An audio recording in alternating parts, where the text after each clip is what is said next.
हम लोगों ने लास्ट टर्म पर यानी कि कल जो पढ़ा था वो पढ़ा था हेनरी लॉ क्या होता है आपका, और हेनरी लॉ के साथ साथ सॉलिबिलिटी को भी हम लोगों ने स्टडी किया था कि सॉलिबिलिटी क्या होती है। ठीक है, अब आज हम जो टॉपिक पढ़ेंगे वो है आपका वेपर प्रेशर। वेपर प्रेशर को पढ़ना क्यों है, क्योंकि हमें आगे चलकर पढ़ना है ideal solution and non ideal solution, Raoult law. इनको हम तब बहुत अच्छे से समझ पाएंगे जब हमें वेपर प्रेशर के बारे में मालूम हो। वेपर प्रेशर क्या होता है और वेपर क्या होता है, इन दोनों चीज़ों को भी हम बड़े अच्छे से समझेंगे। जब हमें वेपर समझ में आएगा तब हम वेपर प्रेशर को बहुत अच्छे से अंडरस्टैंड कर पाएंगे।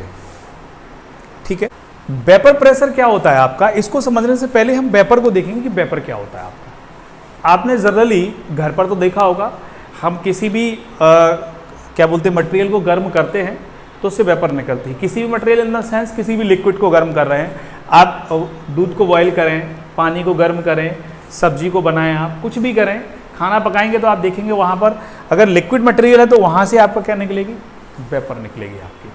ठीक है, यानी कि किसी भी सब्सटेंस को, जैसे ये देखो एक बर्तन यहाँ पर रखा हुआ है, इसको हम गर्म कर रहे हैं नीचे से, इससे ये आपकी क्या निकल रही है, वेपर निकल रही है। वो बर्तन सपोज करो आपका ये है, ठीक है, इसको हमने क्या किया, नीचे से हीट किया, इसको नीचे से हीट किया तो इसमें ये लिक्विड है आपका, ये क्या करेगा, वेपर को बनाना स्टार्ट कर देगा आपका। आपको पता है ये वेपर इतनी पावरफुल होती है कि जो पावर हाउस होते हैं, पावर हाउस सॉरी, जहाँ पर इलेक्ट्रिसिटी प्रोडक्ट की जाती है, इलेक्ट्रिसिटी को बनाया जाता है, वहाँ पर इससे टरबाइन रोटेट होते हैं। पता है आपको टरबाइन, और टरबाइन जब रोटेट होते हैं तो टरबाइन के रोटेट होने से, मैं उसका डायग्राम नहीं ले पाया, मैंने ये गलती कर दी। टरबाइन के रोटेट होने से उसमें जो कॉइल लगी रहती है उसके साथ होती है मैग्नेट। और फैराडे ने बताया था कि जब भी कोई कॉइल रोटेट होती है मैग्नेट के साथ, तो वो इलेक्ट्रिसिटी को प्रोडक्ट करता है, आपका चार्ज को डिस्ट्रीब्यूट करता है। यानी कहने का मतलब इलेक्ट्रिसिटी का क्या करता है आपका, वो प्रोडक्शन करता है, फ्लो करता है आपका वो। तो ये वेपर का काम होता है। इतनी सी वेपर का काम नहीं है। अगर आप सोच रहे हैं कि ये एक बहुत बड़े अमाउंट में एक स्टीम को तैयार किया जाता है, एक वेपर को तैयार किया जाता है, और फिर वो आगे जाके क्या करती है, आपकी फ्लो करती है आपकी, समझ गए। यानी कि वेपर तैयार होती है, फिर वो इलेक्ट्रिसिटी को प्रोडक्ट करती है आपकी। तो ये वेपर है भी, ये वेपर प्रेशर नहीं है, याद रखना, ये वेपर प्रेशर नहीं है, ये सिर्फ वेपर है भी आपका केवल। अब सपोज करो हम कोई एक ऐसा कंटेनर लेकर आते हैं कि जिसको हमने ऊपर से कवर्ड कर दिया, ढक दिया। ठीक है, सपोज करो वो कंटेनर ये है आपका, वो कंटेनर आपका ये है, ठीक है। इसको नीचे से हीट किया, इसके अंदर लिक्विड ये फिल कर दिया, वाटर भर दिया, ठीक है। इसको ऊपर से ये ढक दिया आपने, ये कवर्ड कर दिया, ठीक है। अब एक चीज याद रखना है, यहां जो आप ये वेपर देख रहे हैं ये वेपर प्रेशर नहीं होगा। फिर आप सोच रहे होंगे कि ये जो वेपर बन रही है, इस वेपर की वजह से इसकी सरफेस पर जो प्रेशर होगा वो वेपर प्रेशर होगा। ये वेपर प्रेशर नहीं है, क्योंकि वेपर प्रेशर होने के लिए एक डेफिनेट टेम्परेचर आएगा, इक्विलिब्रियम स्टेट आएगी, किसके साथ, लिक्विड के साथ। पर कैसे आएगी, लिक्विड को तो हम गर्म कर रहे हैं, लिक्विड के साथ इक्विलिब्रियम स्टेट आएगी तो कैसे आएगी, वो हमें यहाँ समझना है। यहाँ हमने पानी को गर्म किया, यहाँ से वेपर बनी, ये वेपर ऊपर की तरफ गए, कलेक्ट हुए ऊपर की तरफ, ठीक है। अब आपने देखा होगा, अब ये जो वेपर है ना, अब ये इतनी पावरफुल तो है नहीं कि ये ढक्कन को ऊपर की तरफ उठाए। क्या है इतनी पावरफुल? नहीं है। आपने देखा भी होगा कई बार, जैसे सपोज करो आपने दूध को गर्म किया, गर्म करने पर आपने उसको प्लेट से ढक दिया, ढकने के बाद क्या देखते हैं आप, अगर उसको कुछ देर बाद उठाएंगे तो क्या देखते हैं, प्लेट पर छोटी छोटी बूंदे ड्रॉप्स आ जाते हैं, वाटर ड्रॉप्स रहते हैं कि नहीं, और प्लेट जैसे उठाते तो वो पूरा वाटर ड्रॉप्स उसके अंदर बर्तन के अंदर चला जाता है। आपने कभी भी देखा होगा, मम्मी ने सब्जी बना के रखी गरम, उससे जैसे ही वेपर निकलेगी प्लेट के ऊपर कलेक्ट हो जाएंगे, मम्मी ने ढक के रख दी, आप चले आए, मैंने आप मम्मी वापस आ गई, आप खाना खाने के लिए गए, आपने जैसी प्लेट उठाई, प्लेट उठाते हैं तो देखा होगा एकदम से कुछ पानी सीधा सा उसके अंदर जाता है, कढ़ाई के अंदर जिसमें सब्जी रखी, होता है ऐसा कि नहीं होता है। या दूध को ढक्का होगा उसमें भी ऐसा होता है, या किसी भी लिक्विड मटेरियल को या किसी भी मटेरियल को गर्म किया होगा, उसके ऊपर वेपर कलेक्ट हुए होंगे, थोड़ी देर बाद पानी आता है। होता क्या है कि ये जो वेपर्स होती हैं, जब ये प्लेट के से ये कवर्ड होता है पानी और इसको हम गर्म करते हैं, एक डेफिनेट टेम्परेचर पर गर्म करते जाते हैं, इसकी सरफेस पर जितने भी वाटर के वेपर बनने होते हैं, जब वो सारे वेपर्स बन जाते हैं और ये वेपर जब इसको धक्का मारते हैं कि प्लेट उठ जाए और नहीं उठती है ना, तो ये जितनी अपनी ताकत लगानी होती है उसके बाद ये ठंडे पड़ जाते हैं। ठंडे इन द सेंस ठंडा नहीं होता, कोल्ड नहीं होता, ठंडे का मतलब अब ये ताकत लगाना बंद कर देते हैं और वेपर जो होती है वो किस में कन्वर्ट हो जाती है, आपकी वाटर में कन्वर्ट हो जाती है। आप इसको ऐसे समझिए, सपोज करो ये दीवार है, इस दीवार को आप कब तक आगे धक्का नहीं मार सकते जब तक कि उसके इक्वल हम फोर्स यहां नहीं लगाएं। यही होगा ना, जब यदि हम उसकी क्वांटिटी के इक्वल एक फोर्स लगाते हैं तो दीवार खिसक जाएगी, आगे गिर जाएगी, इन द सेंस खिसक नहीं जाएगी, गिर जाएगी आपकी।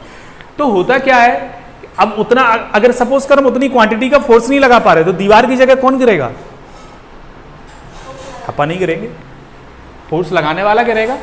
शांतनु जैसे सपोज करो, शांतनु को एकदम से गुस्सा आ गया कि नहीं ये एरिया छोटा सा कम पड़ रहा है, अब आज हम इस दीवार को खिसका के रहेंगे। शांतनु ने धक्का मारना शुरू किया, लगे रहा, लेकिन थोड़ी देर बाद क्या देखा कि शांतनु ही ठंडे पड़ गए। दीवार तो जैसी थी वैसी थी, लेकिन शांतनु खिसक के बेचारा आराम से लेटा रहा। ये हुआ कि नहीं हुआ? तो यही कंडीशन यहाँ होती है कि जब ये प्लेट्स को ये धक्के मारते हैं वाटर वेपर, तो एक टाइम के बाद ये जो वाटर वेपर होती है ना, वो किस में कन्वर्ट हो जाती है, वाटर ड्रॉप्स में कन्वर्ट हो जाती है। तो प्लेट्स के ऊपर ये वाटर कलेक्ट हो गए आपके, ठीक है। अब ये कब तक कलेक्ट होंगे, ये तब तक कलेक्ट होंगे जब तक कि ये जो वेपर और वाटर दोनों एक दूसरे के इक्वल कंसंट्रेशन नहीं बना लेते। मतलब सुनो मैं समझाता हूं इसका क्या मीन्स है। इसका मीन्स ये है, वाटर से वेपर बनना वेपोराइजेशन होता है, वाटर से वेपर बनना आपका क्या होता है, वेपोराइजेशन होता है आपका। ये आपका वेपोराइजेशन है, ठीक है। वेपर का वाटर ड्रॉप्स में कन्वर्ट होना और ड्रॉप्स का वापस आना बर्तन के अंदर, तो उसको क्या बोलते हैं हम,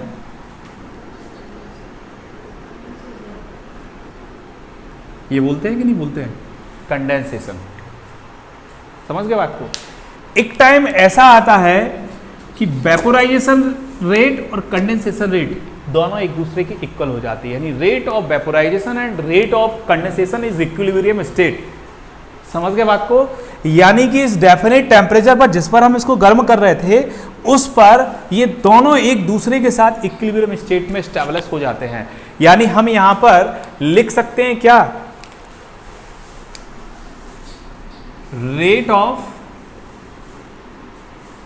वेपोराइजेशन इज इक्विलिब्रियम स्टेट में किसके साथ है आपका, रेट ऑफ कंडेंसेशन। क्लियर? और जब rate of vaporisation and rate of condensation दोनों एक दूसरे के साथ इक्विलिब्रियम स्टेट में आ जाते हैं, तब उसी समय उसी टाइम पर इस वेपर के द्वारा इसकी सरफेस पर, इस लिक्विड की सरफेस पर जो प्रेशर क्रिएट होता है उसी को हम बोलते हैं वेपर प्रेशर। समझ गए बात को? एक डेफिनेट टेम्परेचर पर लिक्विड की सरफेस पर इस वेपर के द्वारा जो प्रेशर क्रिएट किया जाता है उसको हम बोलते हैं वेपर प्रेशर। देखो सरफेस पर ये अपना प्रेशर नहीं डालेगा आपका। एक चीज को याद रखो, जैसे कि ये एक सरफेस है, इस सरफेस के ऊपर भले ही हम 3 मार्कर डाल रहे हैं, पर इनका अपना एक फोर्स होगा, इनका इस फोर्स की वजह से एक प्रेशर क्रिएट होगा कि नहीं होगा। आप भी इसके ऊपर एक फोर्स लगा रहे थे, शांतनु फोर्स लगा रहा था, भले ही कम था, बेचारा गिर गया, वो एक अलग बात है, होता है सबके साथ, है ना, परेशानी की बात नहीं है। पर ये एक अलग बात है कि वो फोर्स उतना नहीं लग रहा था, पर प्रेशर तो क्रिएट हो रहा था ना। फोर्स लगाएंगे तभी तो प्रेशर क्रिएट होगा। इस वेपर के द्वारा जो प्रेशर क्रिएट होगा इसकी सरफेस पर, वो क्या होगा, वेपर प्रेशर होगा। देखो यहां अपन ने लिखा भी है, यहां पर क्या लिखा है, यहां पर एट डेफिनेट टेम्परेचर। देखो डेफिनेट टेम्परेचर था, यहां हमने इसको गर्म किया, हीट दिया। Definite temperature the pressure exerted by the vapours present over the liquid surface, यानी इस पूरी लिक्विड सरफेस के ऊपर डेफिनेट टेम्परेचर पर और इक्विलिब्रियम स्टेट कहां गया आपका, देखो and in equilibrium state with liquid, यानी इसके साथ ये इक्विलिब्रियम स्टेट में भी है आपका। Equilibrium state with liquid is called as vapour pressure of liquid. समझ में आया? इक्विलिब्रियम समझते हो क्या होता है? इक्विलिब्रियम समझते हो? नहीं आता है तो मैं बता दूं अभी। नहीं मालूम इक्विलिब्रियम? चलो मैं बताता हूं। देखो सर, इक्विलिब्रियम स्टेट क्या होता है आपका? इक्विलिब्रियम का मतलब होता है बोथ साइड कंसंट्रेशन सेम होना और रेट भी उनकी सेम होना। पर ये कैसे होता है? ये ऐसे होता है, सपोज करो हमारे पास दो रिएक्टेंट है, एक रिएक्टेंट ए है और एक रिएक्टेंट बी है, ठीक है। ये दोनों रिएक्टेंट तो समझते हैं ना, जो रिएक्शन में पार्टिसिपेट करते हैं वो रिएक्टेंट और रिएक्ट होकर जो कंपाउंड बनाते हैं वो प्रोडक्ट होता है आपका। तो ए प्लस बी रिएक्ट होंगे, ये रिएक्ट होकर क्या बनाएंगे आपका? प्रोडक्ट बनाएंगे सी प्लस डी। तो यहां पर आप जो ये साइन देख रहे हैं, ये वाला, ये क्या है? इक्विलिब्रियम का साइन होता है आपका। मतलब देखो शुरुआत में क्या होगा, जब प्रोडक्ट नहीं बना है अपना, जब प्रोडक्ट फॉर्म नहीं हुआ है, ए प्लस बी आपस में कोलाइज होंगे, कोलाइज होकर प्रोडक्ट का फॉर्मेशन करेंगे, प्रोडक्शन करेंगे। ये प्रोडक्शन कब तक करेंगे? जब तक कि अपना प्रोडक्ट बनना स्टार्ट नहीं होता, और ये तब तक बनाते हैं यानी सी प्लस डी बनना स्टार्ट होगा। एक टाइम ऐसा आएगा कि ए प्लस बी का कंसंट्रेशन और सी प्लस डी का कंसंट्रेशन दोनों एक दूसरे के इक्वल हो जाएंगे, और जब इनका कंसंट्रेशन यानी ए प्लस बी का सी प्लस डी के इक्वल होगा, सी तो उसी समय सी प्लस डी का भी ए प्लस बी के इक्वल होना स्टार्ट कर देगा, और इस समय दोनों एक दूसरे के क्या हो जाएंगे? आपका इक्विलिब्रियम स्टेट में प्रेजेंट हो जाएंगे आपके, यानी both side concentration and rate of reaction equal. समझ गए बात को? तो उसको हम क्या बोलते हैं? इक्विलिब्रियम स्टेट में कहते हैं। तो ये क्या होता है आपका? Vapour pressure. समझ गए ना? तो at definite temperature the pressure exerted by the vapours present over the liquid surface and in equilibrium with liquid is called as vapour pressure of liquid. समझ गए बात को? तो ये वेपर प्रेशर होता है, यानी लिक्विड की टोटल सरफेस पर उसके द्वारा जो प्रेशर क्रिएट किया जाता है उसको हम क्या बोलते हैं? आपका वेपर प्रेशर। समझ गए बात को? कितना इजी है। अब वेपर प्रेशर, अब देखो यहां पर क्या होता है। अब ये तो एक एग्जाम्पल हमने किसकी बात कही? वेपर में, सॉरी वाटर में सिर्फ वाटर था, हमने उसको गर्म किया, उसके द्वारा जो वेपर्स बनी और उसके कंडेंसेशन और वेपोराइजेशन की जो इक्विलिब्रियम स्टेट में आया, उसके बाद जो प्रेशर क्रिएट हुआ उसको हमने वेपर प्रेशर नाम दिया। क्लियर? अब हमें पढ़ना है लोअरिंग ऑफ वेपर प्रेशर क्या होता है आपका। तो लोअरिंग ऑफ वेपर प्रेशर की अगर हम बात करेंगे यहाँ पर, तो उसको समझने से पहले कुछ चीजें समझना जरूरी है। मतलब ये, अब इस लिक्विड में हमने कोई सॉल्यूट पार्टिकल मिक्स कर दिया, सॉल्यूट पार्टिकल मिक्स कर दिया। अभी सिर्फ वाटर था, हमने उसको गर्म किया था, या कोई सॉल्यूशन था, हमने उसको गर्म किया था। पर सॉल्यूशन कब बनेगा? जब हम उसमें कोई सॉल्यूट पार्टिकल को मिक्स करेंगे। सॉल्यूट पार्टिकल यहाँ पर टू टाइप के होंगे, और वो टू टाइप के सॉलिड पार्टिकल्स क्या होंगे? एक सॉलिड पार्टिकल्स होता है आपका क्या? एक होता है वॉलेटाइल और एक होता है नॉन वॉलेटाइल।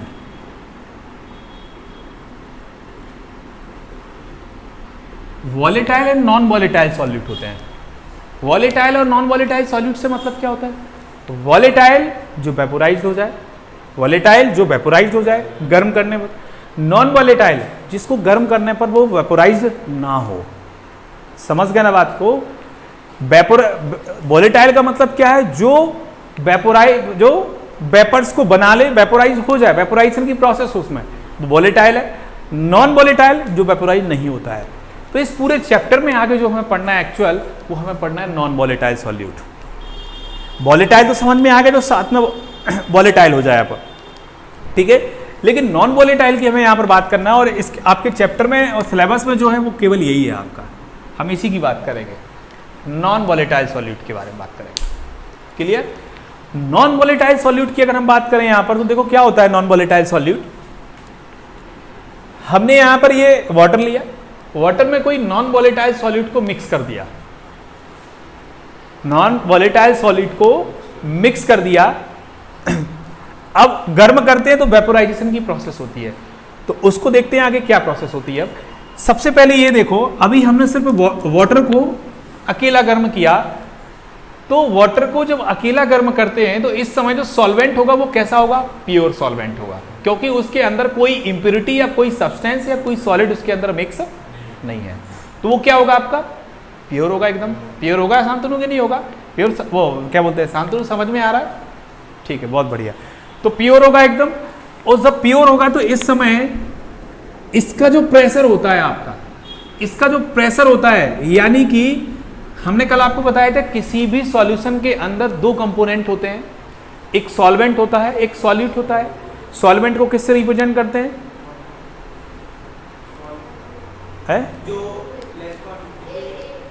ए से प्रेजेंट करते हैं सॉल्वेंट को, और सॉल्यूट को बी। मैंने बताया था जितनी भी टर्म्स होंगी, जितनी भी अच्छी बुक्स हैं ना, सभी में उन्होंने, चाहे एनसीईआरटी हो चाहे कोई भी हो, उन्होंने सारे कंपोनेंट्स को सॉल्वेंट में जहाँ भी होगा, किसी भी चैप्टर में सॉल्वेंट होगा, उसको ए से लिया है, और बी से किसको लिया है? सॉल्यूट को लिया है। कल मैंने बताया भी था, मैं एक बार और रिपीट कर देता हूँ यहाँ पर। WA, WB, MA, MB, NA, NB। मैंने कल आपको बताया भी था, ये फिर से मैं बता देता हूं आपको। WA क्या है आपका? Weight of solvent, molecular weight of, molecular mass of solvent, number of moles of solvent. B क्या है आपका? Weight of solute, molecular mass of solute, number of moles of solute. Clear? समझ गए बात को? तो WA क्या है? आपके सॉल्वेंट की बात कर रहा है वो। ए, जो भी टर्म्स ए का है वो सॉल्वेंट का है, जो भी टर्म्स बी का है वो सॉल्यूट का है, ये याद रखना आप लोग। क्लियर? आगे बात करते हैं हम। Solvent, solvent, solute, solute. Clear? मैंने बताया कि ये एक लिक्विड मटेरियल है, इसको हमने गर्म किया। मैं इसको एक डायग्राम में दिखाता हूं आपको।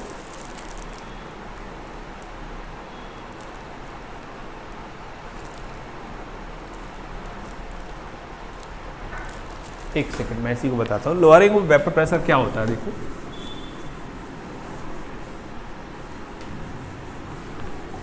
सेजल समझ में आ रहा है? ठीक है। इतना दुखी आत्मा की तरह क्यों देख रहे हो तुम? हैं? क्या हो गया? आंखें जल रही हैं? बर्फ रख दूं, बर्फ कि ठंडा पानी डाल दूं? आग को बुझाना जरूरी है। अगर आंखें जल गई तो ये संसार कैसे देख पाओगे? तो तुम्हारा बुढ़ापा भी नहीं है इतनी जल्दी। अच्छा, जलन हो रही है, गर्मी वैसे बहुत पड़ रही है, कुछ तुम्हारी तरफ से जलन हो रही हो। अगर मौसम की गर्मी हो गई तो फिर तो आफत ही हो जाएगी, है ना? थोड़ा सेव करके चलो, क्योंकि तुम्हें आग से ज़्यादा प्यार है वैसे अभी एक बार तुम, है ना? चल देखो यहाँ पर आगे बात करते हैं। यहाँ पर तो योगी भैया समझ में आ रहा है? चलो बहुत बढ़िया। देखो, लोअरिंग ऑफ वेपर प्रेशर क्या होता है आपका, मैं यहां पर आपको बता रहा हूं कि ये एक प्योर सब्सटेंस है। इसकी बात हम बाद में करेंगे, पहले प्योर की बात कर लेते हैं। वो लिक्विड पूरा ये आपका ये फिल है, इसके अंदर भरा हुआ है आपका। आप जनरली पानी को गर्म करेंगे, घर पर बॉईल करेंगे, तो वो कितने टेम्परेचर पर बॉईल होगा? 100 डिग्री सेल्सियस पर बॉईल होता है। और अच्छा, फ्रीज कितने पर होता है वाटर? 0 degree Celsius. बहुत बढ़िया। 100 डिग्री सेल्सियस पर वाटर बॉयल होता है। इस समय जो प्रेशर होता है उसको क्या बोलते हैं? कितना प्रेशर होता है? 1 atm प्रेशर होता है। 1 atmospheric pressure in 100 degree Celsius पर कोई भी आपका जो लिक्विड है यानी कि वाटर है वो क्या होता है आपका? कोई नहीं, वाटर जो होता है वो बॉयल होता है आपका। क्लियर? अगर वो प्योर है तो 100 डिग्री सेल्सियस में 1 atm प्रेशर पर क्या होगा आपका? बॉयल होगा। लेकिन ये इसमें कुछ मिक्स कर दिया अपन ने, सॉल्यूट, ये बॉयल नहीं होगा 100 डिग्री सेल्सियस पर। हो सकता है टेम्परेचर उससे ज्यादा हो या कम हो, और यहाँ प्रेशर भी उसका क्या होगा, हो सकता है चेंज हो सकता वही हो। वो डिपेंड करता है कि सॉल्यूट हमने क्या लिया यहाँ पर। ठीक है, आगे बात करते हैं। ये प्योर एक लिक्विड है, अभी अपन को इसकी कहानी समझनी है, उस पर अपन बाद में पहुंचेंगे। ये प्योर एक लिक्विड है जिसके अंदर पानी भरा हुआ है, इसके अलावा इसमें कुछ भी मिक्स नहीं है। इस समय इसका जो प्रेशर होगा, इस समय इसका जो प्रेशर होगा वो क्या होगा आपका? एटमॉस्फेरिक प्रेशर होगा आपका। और बॉयल होने का जो टेम्परेचर होगा वो 100 डिग्री सेल्सियस होगा आपका। और इस समय जो प्रेशर को प्रेजेंट करते हैं वो हम प्रेजेंट करते हैं P0 से, सॉरी P0। ये जो आप 0 का साइन लगाया है मैंने ऊपर, यहाँ लिख देता हूँ, यहाँ थोड़ा क्लियर दिखेगा। P0 नहीं, ऊपर ही लगाते हैं। क्लियर? P0 बोलते हैं इसको। क्या बोलते हैं? P0। ये जो P0 लिखा है 0 नहीं, ये P0 है। इसका मतलब होता है यहां पर कि ये प्योर सब्सटेंस का, प्योर लिक्विड का, प्योर वाटर का वेपर प्रेशर है। क्लियर? किसका है? प्योर का। आगे हम बात करते हैं आपका। अब इसमें देखो यहां पर ये एटमॉस्फेरिक प्रेशर पर आपका क्या हो रहा था, बॉयल हो रहा था। अब हम इसमें कोई नॉन वोलेटाइल इंप्योरिटी लेकर आ जाते हैं आपका। क्या करते हैं, कोई भी नॉन वोलेटाइल से मतलब होता है कि कोई भी एक ऐसा जो वोलेटाइल नहीं हो, जो वेपोराइज ना हो, कोई भी एक इंप्योरिटी लेकर आए, ठीक है, और हमने उसको इसमें मिक्स कर दिया। ये जो रेड पार्टिकल्स आप देख रहे हैं नॉन वोलेटाइल है, जो वेपोराइज नहीं होते हैं। तो अब आप लोग मुझे एक चीज बताओ, इसके बाद जो प्रेशर होगा, यानी कि इसके बाद जो प्रेशर होगा वो इसके कंपैरिजन कम होगा कि ज्यादा होगा? क्यों?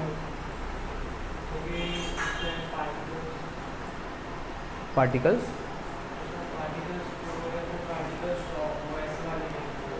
Non volatile. बताओ सीजल क्या होगा, कम, ज्यादा, इक्वल? ज्यादा होगा। क्यों?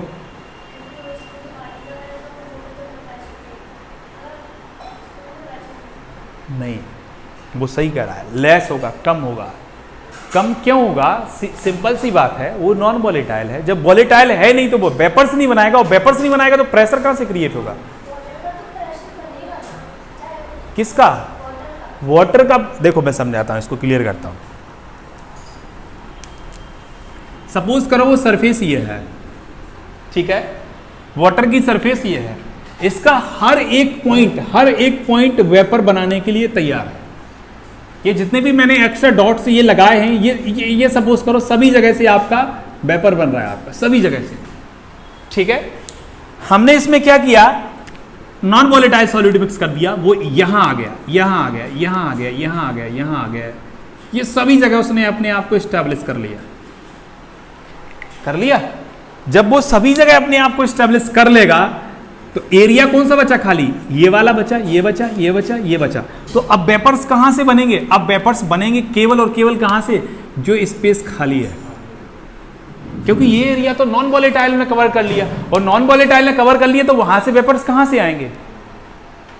यानी कि some non volatile solid particle take the position in solvent surface, then pressure only due to pure solvent. यानी कि नॉन वोलेटाइल सॉल्यूट जो हमने इसमें मिक्स किया था, वो क्या करता है, कुछ एरिया सॉल्वेंट सरफेस का कवर कर लेता है, जिसके कारण जो टोटल प्रेशर होता है वो केवल और केवल सॉल्वेंट की वजह से होता है। इसलिए वेपर प्रेशर की जो वैल्यू होती है वो डिक्रीज हो जाती है। First point.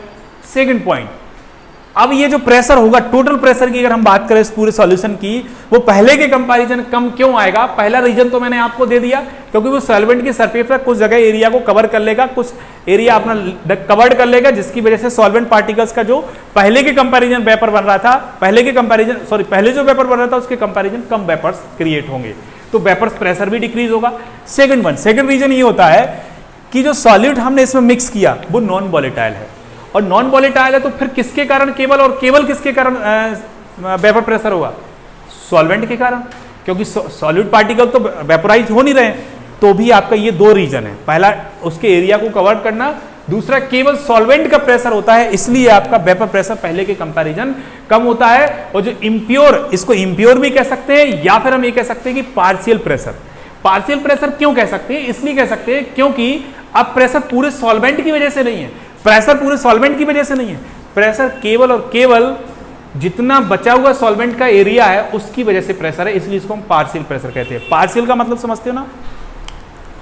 ये क्लास है, इस क्लास का इतना एरिया किसी वजह से कवर्ड है, इतना एरिया स्पेस है, तो इसको पार्शियल स्पेस कहेंगे। जितना रह जाता है ना उसको हम पार्शियल कहेंगे आपका। तो ये पार्शियल प्रेशर होगा, और उस पार्शियल प्रेशर को हम P से रिप्रेजेंट करते हैं। किससे रिप्रेजेंट करते हैं? P से। याद रखना P हमेशा लेस देन होता है P नॉट से, ये हमेशा याद रखना आप, P लेस देन होगा आपका P नॉट से। अब चूंकि ये सॉल्वेंट की बात चल रही थी इसलिए यहां पर हम PA लिख सकते हैं आपका। क्लियर? क्योंकि सॉलिड तो इसमें पार्टिसिपेट नहीं कर रहा है, सॉल्वेंट पार्टिसिपेट कर रहा है, तो हम PA P नॉट ए लिख सकते हैं आपका। तो PA less than P not a. Clear? तो अब ये बताइए मुझे, इस पूरे सॉल्यूशन का नॉन वोलेटाइल मैंने मिक्स किया, तो इस पूरे सॉल्यूशन का प्रेशर क्या होगा? किसके इक्वल आएगा? इसके इक्वल आएगा। सॉल्यूशन का प्रेशर क्या होगा? सॉल्यूशन का वेपर प्रेशर क्या होगा? जो सॉल्वेंट का प्रेशर है, क्योंकि सॉल्यूट तो पार्टिसिपेट नहीं कर रहा है ना प्रेशर क्रिएट करने में। तो जो सॉल्यूशन का यानी जो टोटल प्रेशर होगा वो क्या होगा, पी ए के इक्वल होगा। ये याद रखना आप लोग, भूलना नहीं। और वॉलेटाइल का मतलब होता है, वॉलेटाइल और नॉन वॉलेटाइल का मतलब होता है, volatile means tendency to vaporise और non volatile means tendency to non vaporise. हाँ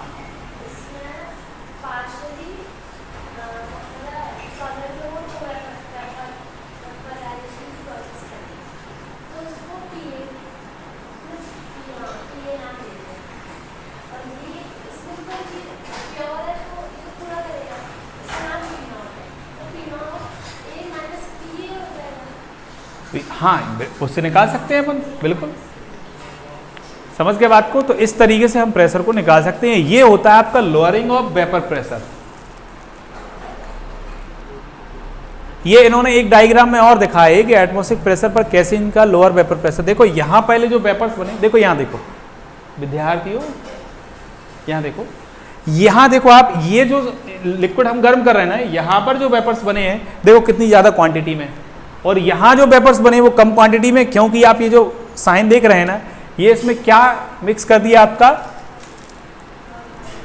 नॉन वॉलेटाइल इसमें मिक्स कर दिया आपका।